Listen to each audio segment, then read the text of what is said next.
Man, so there's only been not a few. Most like celebrities, they know about retention, but not everybody follows through.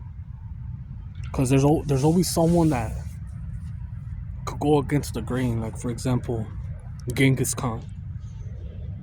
He was able to procreate with so many females, but he had sustancia, whatever you want to call it, that herb from the desert that lowers blood pressure and just gets you rock hard and raises your testosterone. That motherfucker abused his stench. And then you have guys like, who's that guy that scored 100 points? I forget his name. Supposedly he had 20,000 bodies. When you're that tall, I wouldn't doubt it. You're an NBA player. Oh, Will Chamberlain. Yeah, they said that he had over 20,000 bodies. And I think it could be achieved.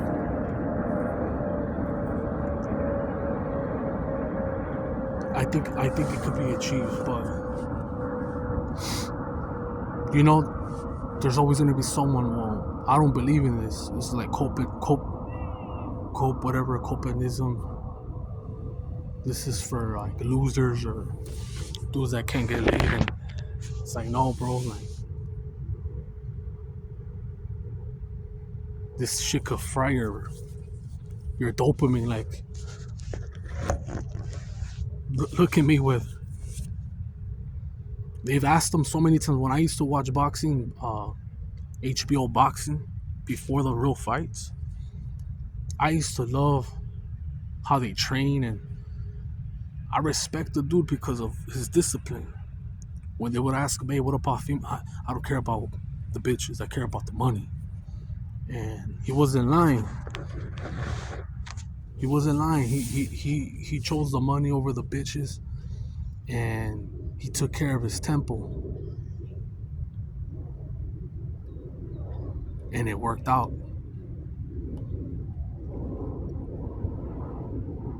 The only thing is that I never, like, in his personal life, there's a lot of things I don't like about the dude.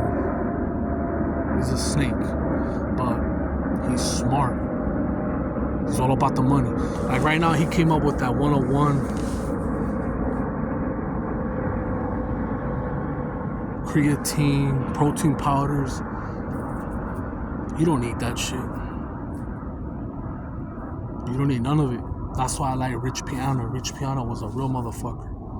And he said everything is in real organic food. But, you know, people want to make money. So he's about the money. But I respect him because this dude, he could have pissed it all away right away. And he has gambled a lot of money away. But he always knows how to make it back.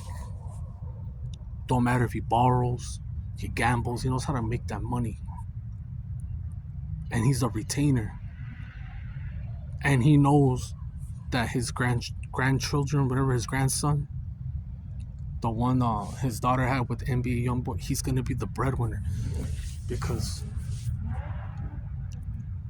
it doesn't always work out when you have kids. When you made a lot of money, like Cristiano Ronaldo, his son will never surpass him. Michael Jordan's kids will never surpass him. You'll see few here, like, but they're not that great. Like Kobe Bryant was better than his father, or like Steph Curry. But nobody knows about Steph Curry's dad. Only like real basketball heads know about him. And he was just all right, you know. He wasn't like a big star. He's not in the top 20, top 50. Or Kobe Bryant's father. So Mike Tyson has kids. They're never gonna surpass him. Muhammad Ali. You get the point. But this guy knows how to make money, and he retains. And he deserves it. He deserves it. Every dollar. and you can't take nothing away from him. What's in his personal life is his personal life, but I see it. Another example, like music artists like R. Kelly, whatever he did in his personal life, that's his personal life. He's paying for the consequences, but he's a great singer, musician. If he would have controlled his hormones, whatever, his sexual energy, he would have made even better music. Imagine you piping 3, 4, 5 women a day, and you still got energy to be creative and make good music and have pipes.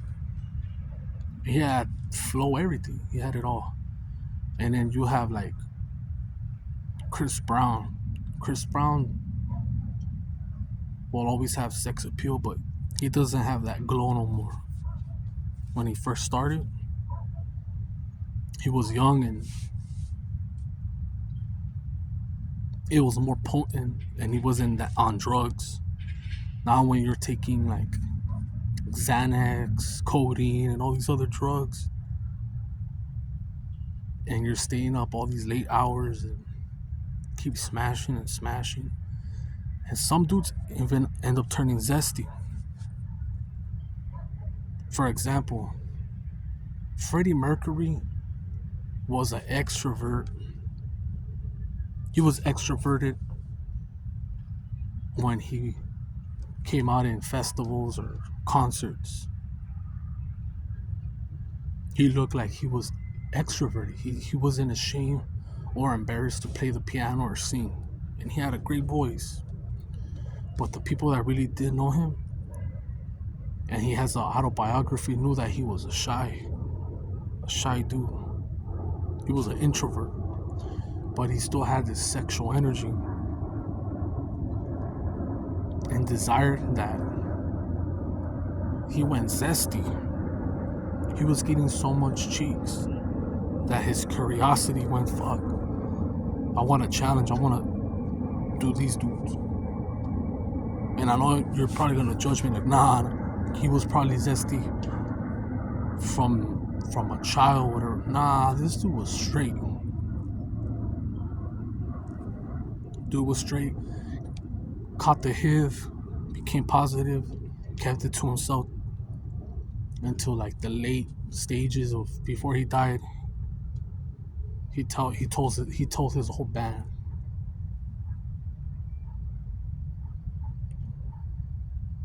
And all because of the dopamine. Like Dan Balzerian, another dude that Slumdog Millionaire.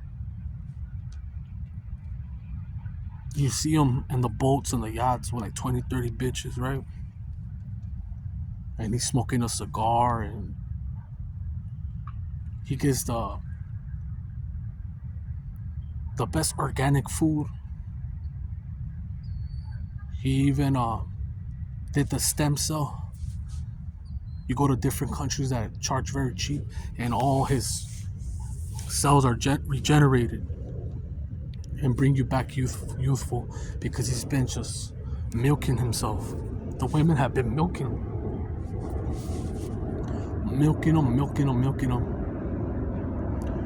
And he even said it that there gets to a point where nothing makes you happy no more. Even Andrew Tate has said it. And I know he's a transmuter, even if he says no, that he bangs women here and there. He's lying, dude. That dude knows about energy. He's a master manipulator. He's very smart. He's just playing a role. But yeah, the dopamine gets burned. You imagine you, at your free will, you get whatever you want at any moment.